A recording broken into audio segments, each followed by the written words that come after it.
নমস্কার বন্ধুরা, আজকে আমি আবার একটা নতুন ভিডিও নিয়ে আপনাদের সামনে উপস্থিত হয়েছি।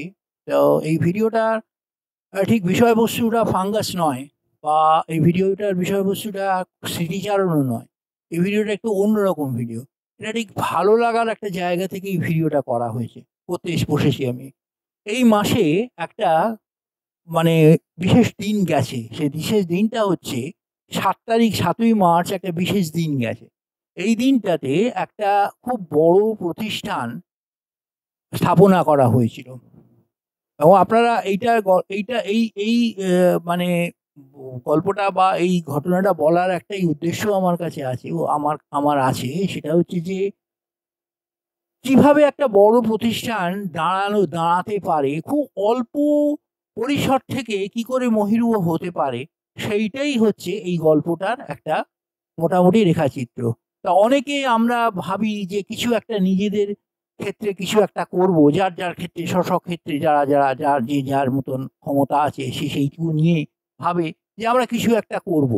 তা এই কিছুটা একটা করতে গেলে তাকে অপরিসীম যেটা মানে রাখতে হয় সেটা হচ্ছে অপরিসীম ধৈর্য। সেই অপরিসীম ধৈর্যটা ছিল বলেই আজকে ওই প্রতিষ্ঠানটা এত বড় হতে পেরেছে এবং সারা বিশ্বে, পৃথিবীতে সে নাম করে রয়েছে। সেই ইনস্টিটিউশনটার নাম হচ্ছে দি রয়্যাল ইনস্টিটিউশন।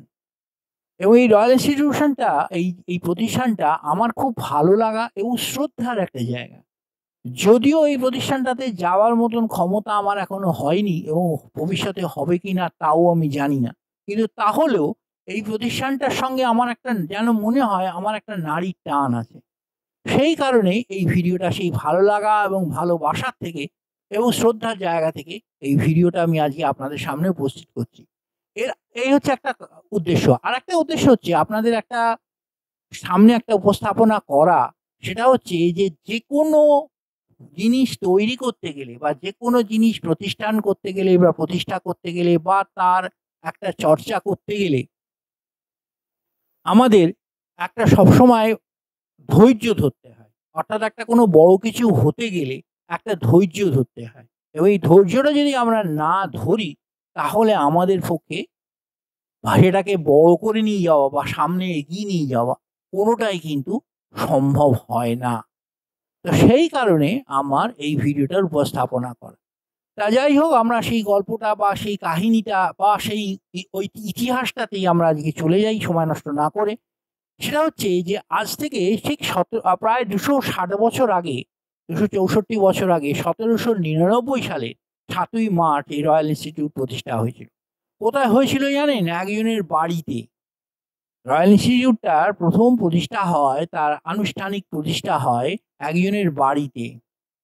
সেই ভদ্রলোকের নাম হচ্ছে, আমি এখানে লিখে রেখেছি, অনেকগুলো নাম আছে লিখে রেখেছি। সেই ভদ্রলোকের নাম হচ্ছে জর্জ ফিঞ্চ। আর ১৭৯৯ সালে ৭ তারিখে মানে ৭ই মার্চ উনি এই একটা রয়্যাল ইনস্টিটিউট প্রতিষ্ঠা করেন। কেন করেন? তার কারণ হচ্ছে সেই সময় নানা রকম বৈজ্ঞানিকদের চিন্তাভাবনা বা শিক্ষিত ব্যক্তিদের চিন্তাভাবনা ওনার কাছে আসছিল। তো ওনার খুব ইচ্ছে হয়েছিল যে এই সমস্ত বৈজ্ঞানিকদের বা এই সমস্ত শিক্ষিত লোকেদের একটা যদি প্রতিষ্ঠান বা একটা কোনো প্ল্যাটফর্ম বা একটা যদি কোনো রকম জায়গা যদি আমরা দিতে না পারি, তাহলে আমরা এই লন্ডনবাসী বা ইংল্যান্ডবাসী বা বিশ্ববাসী যদি না দিতে পারি, তাহলে বিশ্ববাসীর দরবারে এটা পৌঁছবে কি করে? ভালো জিনিসগুলো পৌঁছবে এটা কি করে?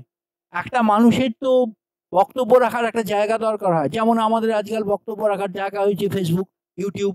তো সেরকমই একটা প্ল্যাটফর্ম উনি করতে শুরু করলেন। জর্জ ফিন সাহেব এটা করলেন। সেটা হচ্ছে ১৭৯৯ সালে ৭ই মার্চ অনেক ভাবনা চিন্তা করে উনি ওনার বাড়িতেই রয়্যাল ইনস্টিটিউটের প্রতিষ্ঠা করলেন। করার পর এর ঠিক ১ বছর পরেই, অর্থাৎ ১৮০০ সালে উনি একজনকে ডাকলেন, যে সে হচ্ছে বেঞ্জামিন থমসন। এই বেঞ্জামিন থমসন এবং জর্জ ফিঞ্চ এই দুজনে মিলে এটাকে করেছিলেন। ওনারা জর্জ ফিঞ্চের বাড়িতে এটা করেছিলেন। বেঞ্জামিন থমসনের আরেকটা নাম ছিল কাউন্ট রামফোর্ড। উনি এই নামেই উনি পরিচিত ছিলেন, যিনি হচ্ছেন কাউন্ট রামফোর্ড।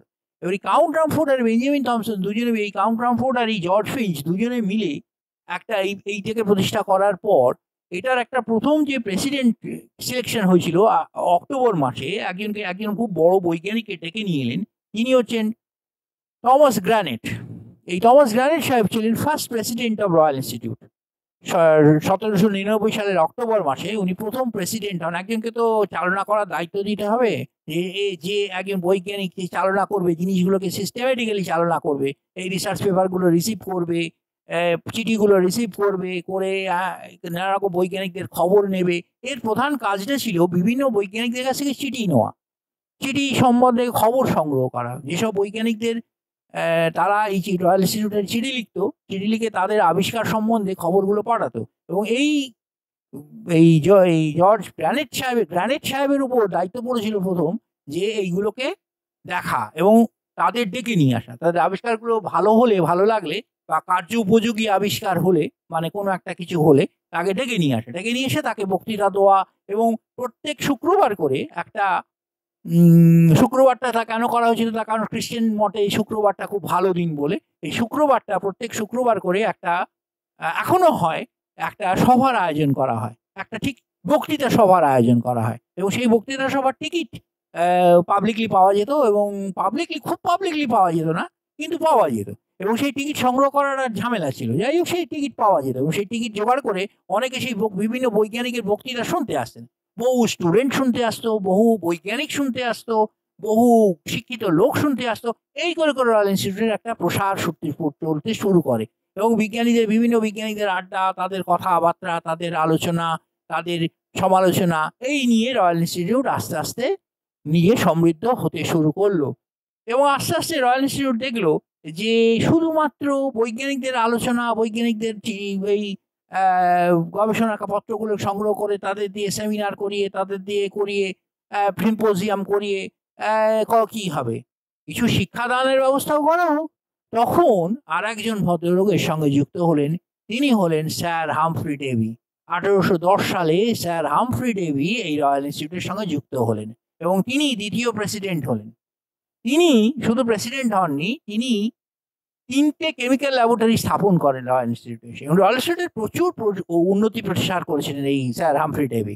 তিনি বহু পরিসার করেছিলেন, বহু প্রচার করেছিলেন, বহু উন্নতি করেছিলেন, বহু জিনিস ইন্ট্রোডিউস করেছিলেন। এবং রয়্যাল ইনস্টিটিউটকে উনি একটা বিরাট জায়গায় নিয়ে গিয়ে দাঁড় করিয়ে দেন।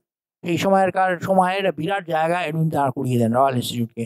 1812 সালে তখন রয়্যাল ইনস্টিটিউট জল করছে সারা পৃথিবীতে, তখন রয়্যাল ইনস্টিটিউট জল করছে একবারে। তো তখন ওই সময় উনি ওইগুলো সমস্ত করে 3টে বড় কেমিক্যাল ল্যাবরেটরি করেছিলেন। সেই 3টে ল্যাবরেটরিতে উনি নানা রকম গবেষণা করতেন এবং নানা রকম লোক সেখানে আসতো। তাদের মধ্যে একজন ছিলেন স্যার আর্লেন মেয়ার, রবার্ট বুনসেন। এরা সব আসতো। রবার্ট বুনসেন বার্নারের আবিষ্কারকর্তা, আর্লেন মেয়ার ফ্লাস্ক বা কনিক্যাল ফ্লাস্কের আবিষ্কারকর্তা, ডুমা, ডেভিড ডুমা, তারপরে আমাদের ওই যিনি ডিওয়ার ফ্লাস্ক আবিষ্কার করেছিলেন জোসেফ ডিওয়ার। এরা সব বড় বড় লোক, তারা সব ওইখানে আসতো, রয়্যাল ইনস্টিটিউটে আসতো তাদের আবিষ্কারগুলো দেখাবার জন্য। এবং সেখানে তারা নানা রকম কাজও করতো, তারা নানা রকম গবেষণাও করতো এবং নানা রকম লেখালেখি করতো। এবং আস্তে আস্তে রয়্যাল ইনস্টিটিউট সমাদৃত হতে লাগলো। এই রয়্যাল ইনস্টিটিউটকে প্রতিষ্ঠা করতে গেলে যে অর্থ দরকার হয়, সেই অর্থটা তৎকালীন যে রাজা ছিলেন, ইংল্যান্ডের রাজা ছিলেন তৃতীয় জর্জ, এই সাহায্যটা করেছিলেন। উনি খুব শিক্ষিত মানুষ ছিলেন এবং উনি শিক্ষাকে অগ্রগণ্য মনে করতেন, যে শিক্ষা আগে এগিয়ে যাবে, তারপর অন্য জিনিস। আগে শিক্ষা, আগে সংস্কৃতি, তারপর অন্য জিনিস। সেই জন্য তৃতীয় জর্জ সঙ্গে সঙ্গে এরকম একটা প্রতিষ্ঠান হবে শুনলে সঙ্গে সঙ্গে বলেন, যা টাকা লাগে আমি দেবো, যা লাগে আমি দেবো, কোনো অসুবিধে নেই তোমাদের, তোমরা করো, তোমরা এগিয়ে যাও, আমি তোমাদের পেছনে আছি। সেই জন্য এটাকে চার্টার্ড ইনস্টিটিউট বলা হয়। এবং এর নামও ওই কারণে হয়েছে রয়্যাল ইনস্টিটিউট, কারণ এটা যেহেতু রাজা কিং জর্জ তৃতীয় জর্জের এটা মানে তত্ত্বাবধানে, মানে পৃষ্ঠপোষকতায় এবং অর্থকারী, বিশেষ করে অর্থ সাহায্যে যখন এটা হয়েছিল, এই কারণে এটার নাম রয়্যাল ইনস্টিটিউট বলা হয়।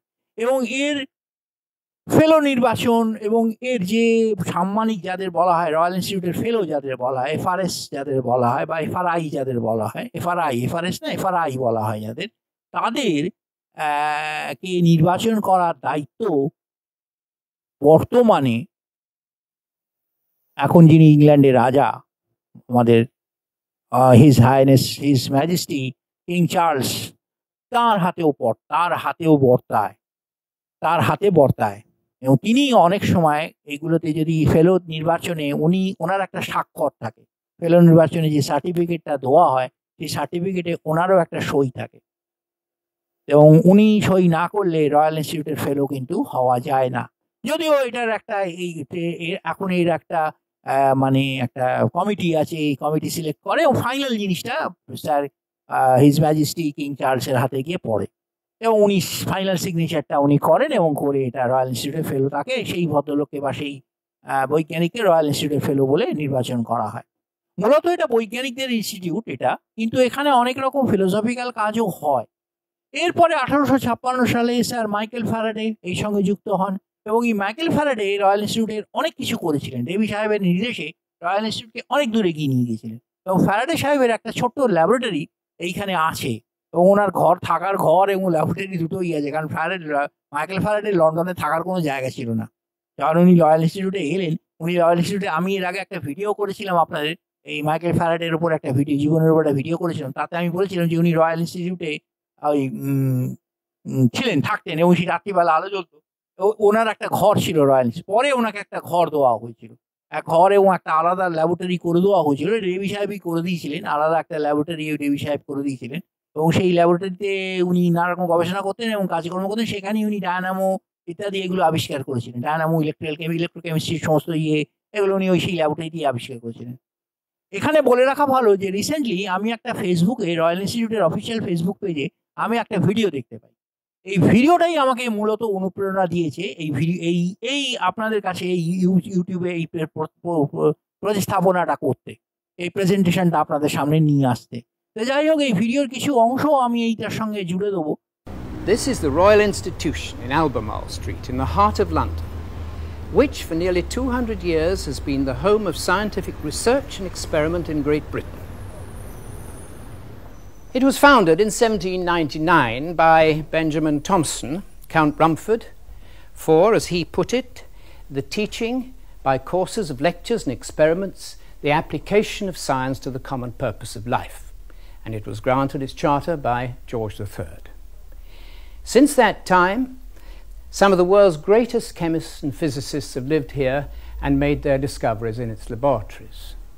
And all around us we find bits of apparatus of great interest which they left behind. For example, this is one of the first thermos flasks. It was invented by Sir James Dewar. Sir James Dewar was the first to liquefy hydrogen and oxygen and air in quantity, and he had to have a vessel to keep them in, to keep them cold. And so he invented the thermos flask, which we also call the Dewar flask, which is so useful to us still today. Only 2 years after the institution was opened, Rumford appointed a young man called Humphrey Davy, whom you probably know best as the inventor of the miner's safety lamp. Here are some of his early designs for that. Davy also discovered the first anesthetic, nitrous oxide or laughing gas. And most of all, he used the new power of electrochemistry to discover many important new elements like sodium and potassium and calcium and magnesium. In addition to this, he was a wonderful lecturer, so much so that it was almost impossible to get any tickets for his lectures here. But a young bookbinder's apprentice was very lucky to be given tickets for Davy's lectures by one of his customers. And he came to the lectures, and he wrote up 4 of them in this book here, beautifully written up in his own handwriting. And he bound the book, being a bookbinder, and he sent it to Sir Humphrey Davy, as he then was, asking for a job. In fact, he had written his own reference. And Davy was so impressed by this that as soon as a vacancy appeared, he offered the young man a job as his assistant. And that was a great thing to do, because the young man was Michael Faraday, the greatest experimental scientist who ever lived.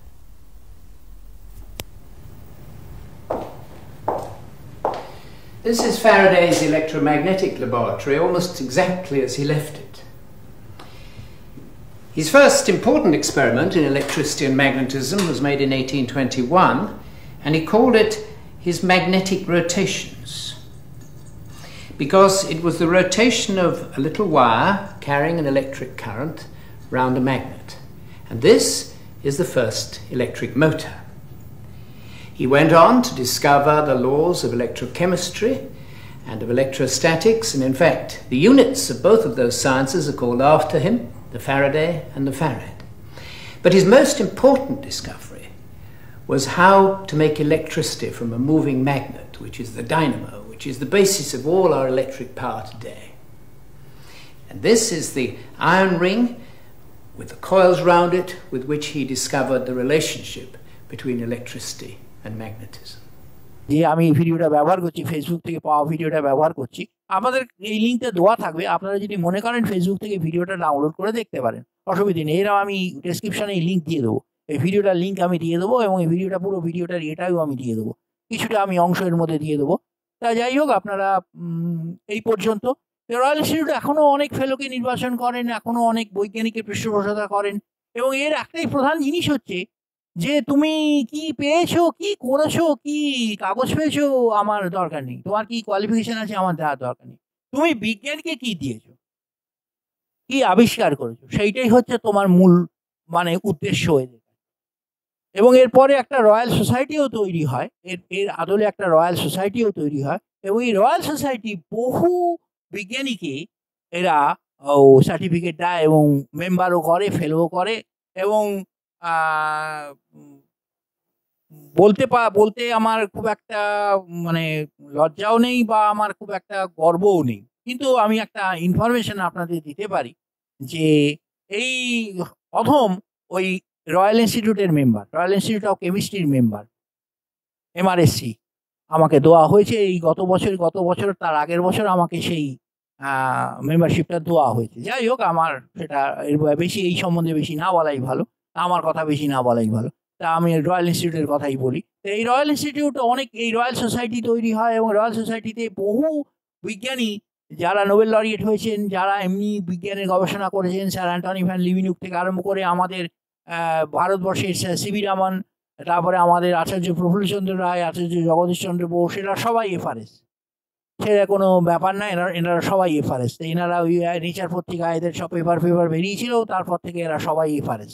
তো সুতরাং সেটা কোনো ব্যাপার ছিল না। FRS-এর কাজই ছিল, royal ইনস্টিটিউটের তখন কাজই ছিল কোনো বৈজ্ঞানিক গবেষণা, কোনো আবিষ্কার কিছু একটা হলেই তাকে নিয়ে এসে আগে ফেলো করে দাও, তার একটা ব্যবস্থা করো, তার ইমিডিয়েটলি তার একটা ব্যবস্থা করো। তো এখনও সেই কাজই তারা করে চলেছেন, তাহলে আমার মতন এই অধম কি করে FRS হয়, MRS হয়, আমারও মাথা এখন ঢুকছে না। যাই হোক, সে পরের কথা পরে। তো ওনাদেরই বদান্যতা, এইরকম বদান্য একটা ইনস্টিটিউট, সেই কারণেই আমি আরও কৃতজ্ঞতা সহকারে এই ভিডিওটা করতে বাধ্য হলাম। তো যাই হোক, আপনাদের এই ভিডিওটা কেমন লাগবে আমি জানি না, তা এইখানেই আমি বক্তব্য শেষ করছি। আপনাদের যদি রয়্যাল ইনস্টিটিউট সম্বন্ধে বা কোনো কিছু সম্বন্ধে বেশি জানার দরকার হয় নিতে পাবেন, প্লাস আমাকে যদি আপনারা ডিসক্রিপশন বক্সে বা কমেন্ট বক্সে যদি কমেন্ট করেন, তাহলে আমি নিশ্চয়ই আপনাদের জানিয়ে দেবো। তাহলে নমস্কার, এই ভিডিওটা আমি এখানেই শেষ করছি।